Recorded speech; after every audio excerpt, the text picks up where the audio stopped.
لیے ہر جنگ سے آتے تھے.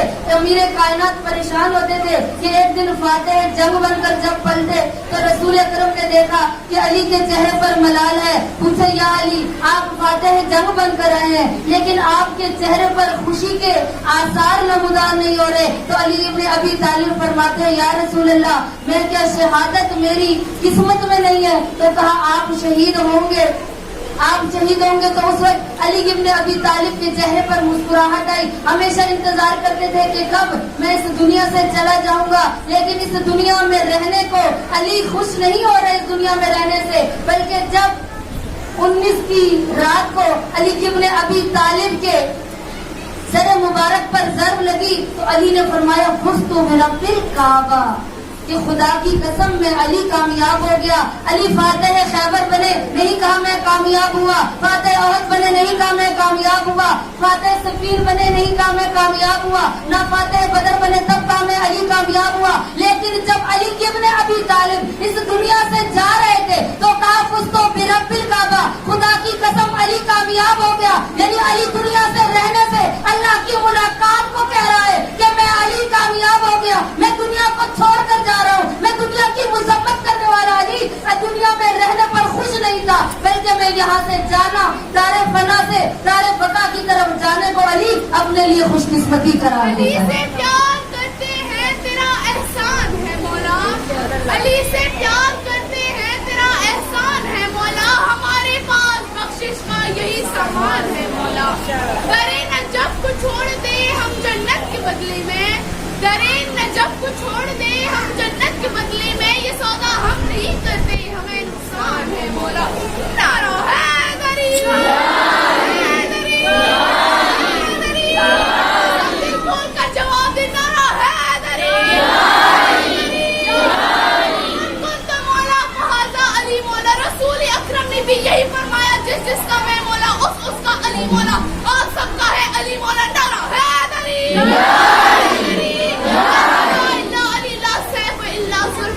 پر محمد و علی محمد صلوات.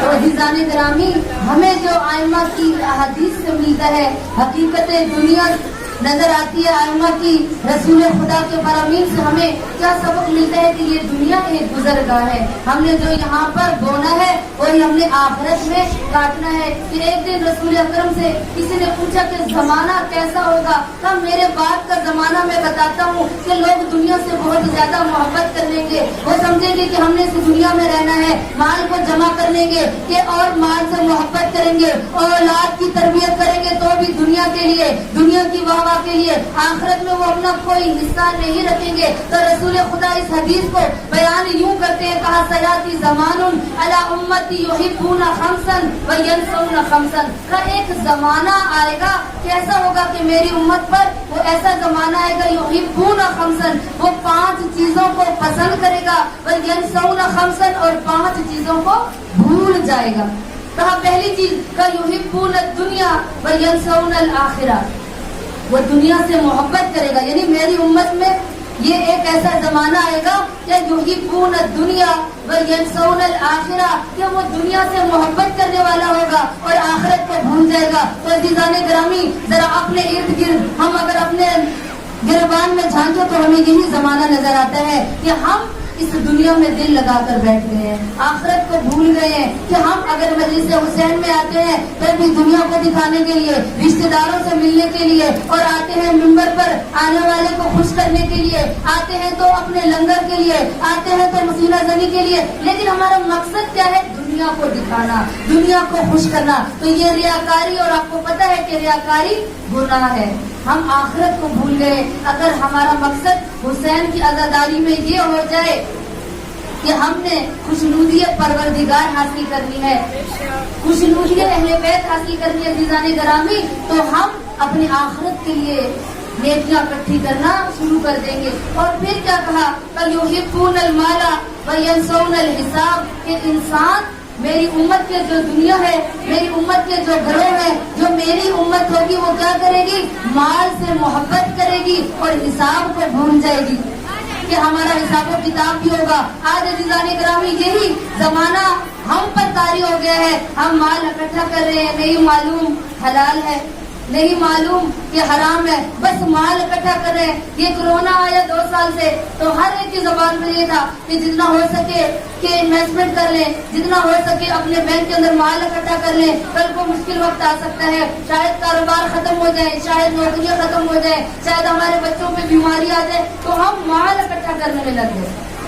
بہت سے لوگوں نے کہا سیونگ کر لیں, سیونگ کر لیں گے. آج بھی ہم یہی کر رہے ہیں. اپنے بینکوں میں پیسہ کیوں رکھاتے ہیں, سیونگ کیوں کرتے ہیں؟ اس لیے کہ ہمارے آگے کام آئے گا. لیکن کسی کو یہ معلوم نہیں ہے کہ حساب و کتاب بھی اللہ نے رکھا ہے. اور اگر ہم نہ حلال دیکھتے ہیں نہ حرام دیکھتے ہیں, دھوکے سے مال کو فروخت کرتے ہیں, دھوکے سے مال کو اکٹھا کر رہے ہیں, تو اسی کے لیے رسول اکرم نے فرمایا کہ آخری زمانے میں حقیقت دنیا کو پیغمبر واضح کر رہے ہیں اور کہہ رہے یحبون المال وینسون الحساب, کہ انسان مال سے محبت رکھے گا اور حساب و کتاب کو بھول جائے گا. اور تیسری چیز یحبون النساء وینسون الحور, کہ انسان اپنی عورتوں کو بھول جائے گا, اپنی عورتوں سے محبت کرے گا اور حور و قصور کو بھول جائے گا, حور و غلما کو بھول جائے گا. کیونکہ اللہ نے آخرت میں مردوں کے لیے حوروں کو رکھا ہے. کہ انسان اس دنیا میں عورتوں سے اتنی محبت کرے گا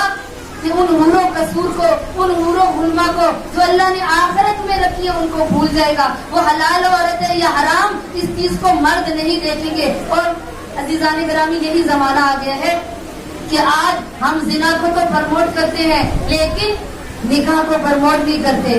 آج کوئی زنا کرتا ہے, آج ہماری بیٹیاں پوری رات موبائل پر نامحرموں کے ساتھ, اپنے منگیتروں کے ساتھ چیٹ کرتی ہیں. وہ ماؤں کو گوارا ہے, لیکن اگر بیٹی نے نکاح کر لیا ہے اور اپنے محرم سے بات کر رہی ہے تو آج ہماری ماؤں کو گوارا نہیں. تو یہی وجہ ہے کہ نامحرم کی زینت بن گئی ہماری بیٹیاں. تو کیوں کہا کہ وہ عورت سے مرد محبت کرے گا لیکن حوروں کو بھول جائے گا. کیونکہ دامن وقت میں اتنی گنجائش نہیں ہے کہ میں اس حدیث کی زیادہ وضاحت کروں. انشاءاللہ پھر کبھی وقت ملا تو اس حقیقت دنیا کو اور اس روایت کو وضاحت سے بیان کروں گی. اور چوتھی چیز کا وَيُحِبُّونَ الْقُصُورَ وَيَنْسَوْنَ الْقُبُورَ, کہ انسان مال کو, مکان کو محبت کرتا ہوگا لیکن کیا کرے گا, قبور کو بھول گیا ہوگا. یعنی اپنے قبروں کو, اپنی حقیقی منزل کو انسان بھول جائے گا. اور آج جیسے ہی ہمیں قبر یاد ہی نہیں کہ ہم اس تاریکی میں جائیں گے, ایسی تاریکی جہاں سے ہمیں کوئی نہیں نکال سکتا.